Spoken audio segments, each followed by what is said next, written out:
Hi, my name is Houston and welcome back to another video. Another day of me staying home from work because the maintenance guys gotta come into the apartment and I don't want the cats making a break for it. It would be a lot easier if you could just keep them in a cage, but honestly, I probably wouldn't do that anyway. Like, I think that people who put their dogs in cages the whole time they're at work, that's inhumane. Why'd you even get the dog? That definitely would not work with cats like that guy right there. Staying home from work is one thing. I feel like if you're salary, but if you're hourly like me, it's like, all right, I gotta stay home and make sure that everything's fine while the maintenance guys are here, the cats are fine, the job's getting done, all that. I'm not making any money, so that sucks. But on the bright side, I normally record one of these videos while they are here or on my day off. At this point, you gotta be like, damn, dude, another death store video? And to that, I'm going to reply, yes. All right, I can't lie. I got a couple bones to pick in this video. One, I just saw a tweet where somebody is talking about raw dogging on the plane. We got to stop saying that, man. We got to stop referring to time spent by yourself and time without any sort of stimulation via phones or any other technology as raw dogging. I can't do it anymore, man. I'm not exactly a purist by any sense of the word, but it just feels like something that we just shouldn't be saying. It's like anti-poetic. It's just vulgar, which is kind of where our society is going in a way. It sort of drops all preconceived notions of like what the norm should be. I honestly just can't stand it. I feel like it is the complete opposite of what we should be as a society. So some influencer might say something like, wow, I just raw dogged that flight. But an actual enlightened individual, a philosopher like Blaise Pascal would say many, many years ago, most, if not all, of humanity's problems stem from the fact that he cannot be alone with his own thoughts. I say that as somebody who has noticed himself being on his phone a lot more lately, and I'm not really that happy about it, to be honest. And I know you might be saying, well, maybe just stop. Don't be on your phone as much. And it's hard, man. It's really fucking hard. It's not just being on your phone when you're bored or being on it at a stoplight or something like that. I don't check my phone while I'm driving, like in the process of actually driving, but I will concede that I am working on looking at my phone or just like really just changing a song at a stoplight.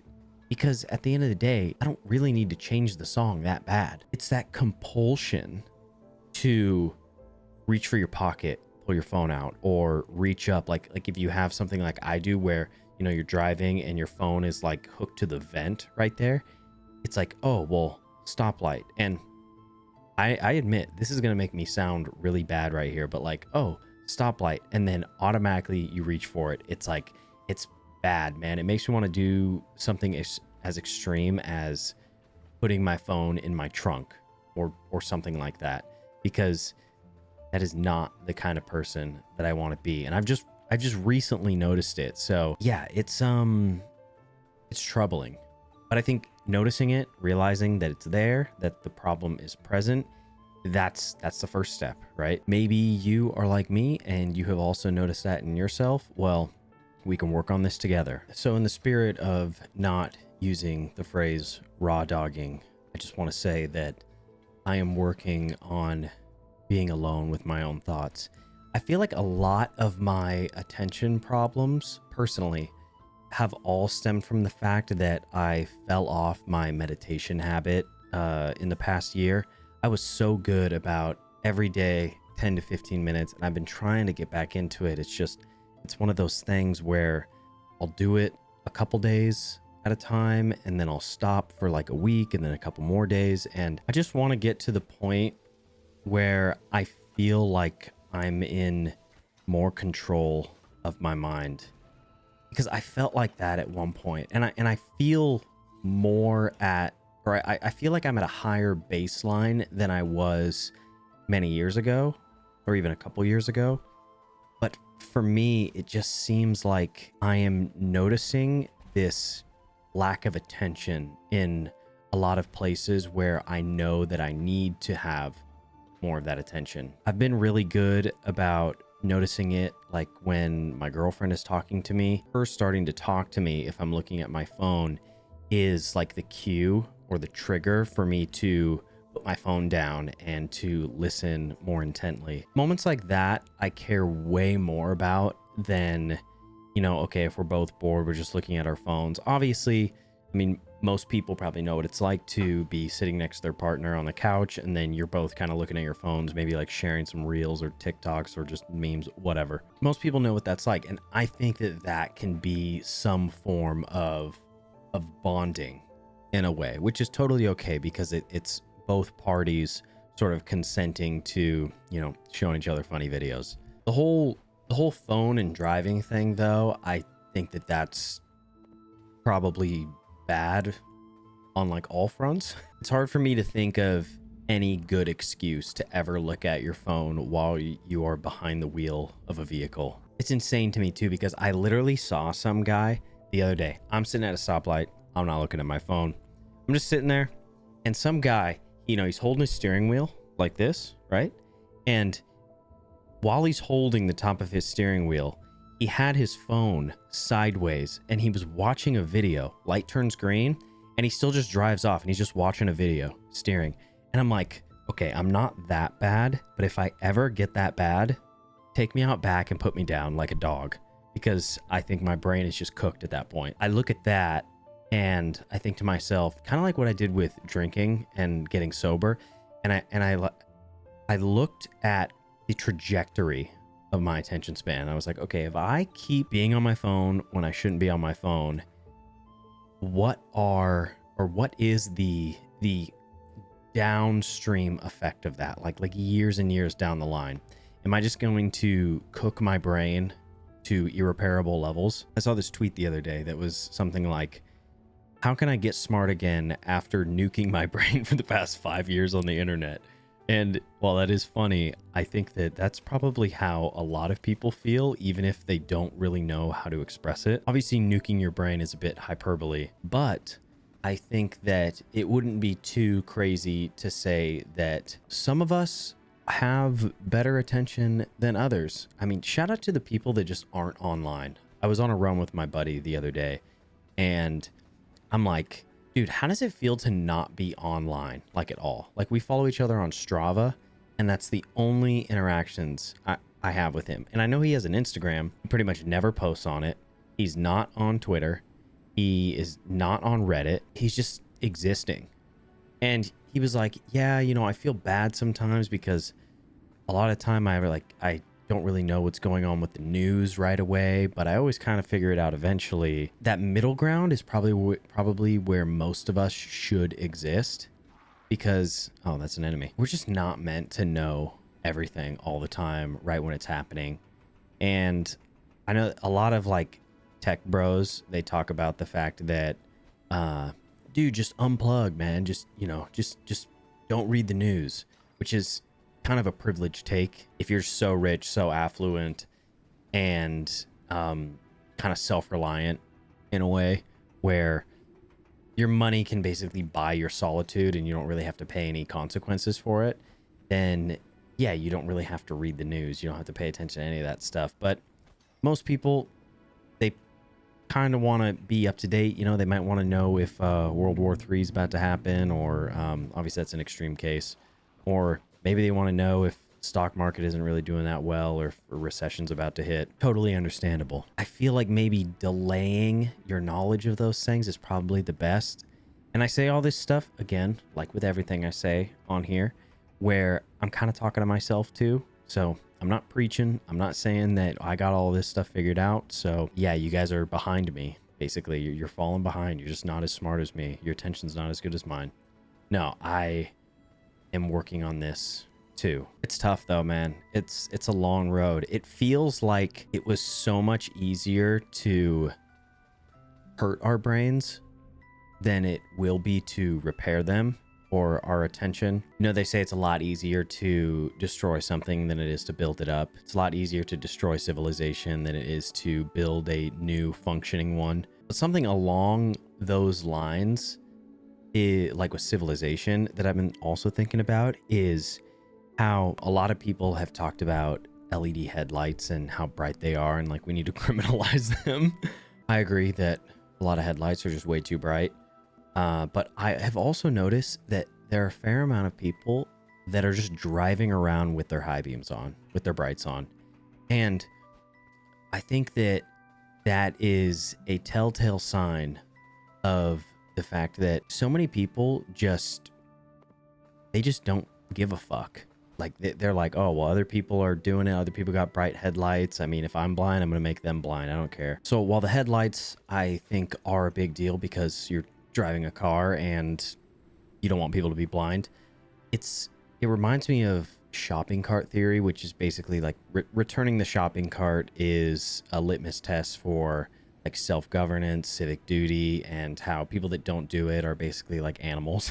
But you have something like returning the shopping cart, returning your basket at self-checkout when you are in a 2-lane drive-through at like a fast food place. Like, okay, the person that was there before me, they go in front of me when we eventually merge. Things like maybe letting somebody go in front of you, like out of a driveway. If you guys are stopped at a red light, the light turns green, you have a gap, or you leave a gap in front of you for that person to pull out because, you know, the cars are backing up, whatever.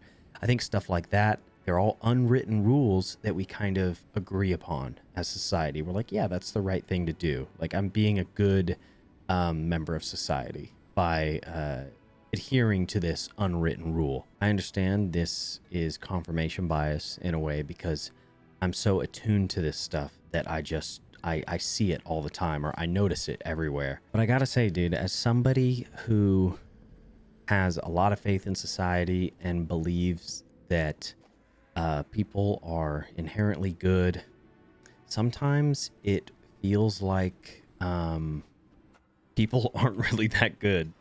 It makes me lose a little bit of my faith, which is the hard part about believing in society and believing in everyone, right? Because if you stop caring, then that just leaves space for more people to not be good, not be caring, not be kind.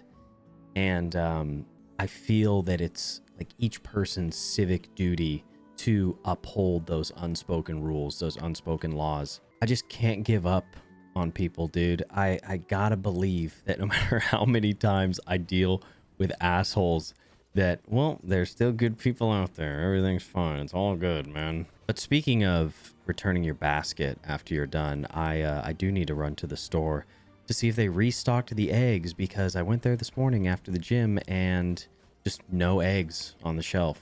Pretty awesome. But it's because they hadn't got any stock today. So yeah, I can't be mad at the people working at the grocery store because of bird flu. That wouldn't be nice of me. That wouldn't be very kind or stoic of me. That wouldn't be setting a good example for the YouTube channel, you know? I finished Yakuza 6. Great game. Another one where, dude, they love themes of like loyalty and family and duty in those games. I'm fairly convinced that that's just the way that like every single game is going to be. I guess I only have 2 more left, 7 and 8. One thing that I'm really excited about is the switch to turn-based combat that 7 and 8 have. So instead of the whole like beat 'em up brawler style, I gotta wait my turn to attack, which is cool. I like that. The real question is, it's like, yeah, man, you did finish Yakuza 6, but are you ever gonna finish this game? Maybe not. Here's the thing. I don't think most gamers could handle the Yakuza games because most gamers don't want to watch like 10, 20, hell, 40-minute cutscenes. Yakuza 0 has like one of the longest cutscenes in gaming. Like, it's literally like 40 minutes long. Pretty insane. I mean, when you're that deep into the game though, like, well, it's really, I mean, it's at the end of the game. So when you finish that game and you experience the peak that is that story, totally understandable why, you know, if you got through that, you can get through a 40-minute cutscene. Fact of the matter is, most gamers don't want to sit through that. They don't have the attention spans. There are people out there that can't even watch one episode of TV, like without commercials, you know, on a streaming platform without looking at their phone. Those aren't the people that you're making long form media for. So like long video games, shows that are good and apparently good, like Severance, or a great show that's just like straight dialogue pretty much, you know, 90% of the time. Succession is incredible. I think one of the best television series, one of the best pieces of media I've ever watched. But I feel like it's just not for everyone, even though I think we'd probably be in a better place if it was. But let's be honest, bro, media literacy right now is just, and when it comes to that media literacy stuff, yeah, it's just really important to remember that not everything you like is meant to be liked by everyone, or not everything you make too is meant to be liked by everyone. Like, you know, my videos, for instance. I mean, some people want jump cuts all over the place and anime girl wow when something funny happens, or sound effects, or I don't know. I'm just not that guy though, and I don't want to be that guy. My stuff is meant for the cerebral viewers. My stuff is meant for the people that want to improve in life. That's why I play mature games like Death's Door and Monster Hunter and Yakuza. That's why I make philosophical rants on TikTok. Hey, to each their own, right? I'm doing my part because I am the only one that can change the world. I am the hero of the internet, the hero of 2025. You cannot be saved unless you watch my videos. No, there are definitely people out there that believe that type of shit about themselves, at least. But yeah, I'm just happy to be here. I'm happy to have the privilege to, you know, have the time to record these videos, as always. So thank you so much. I appreciate you, and I will see you on the next one.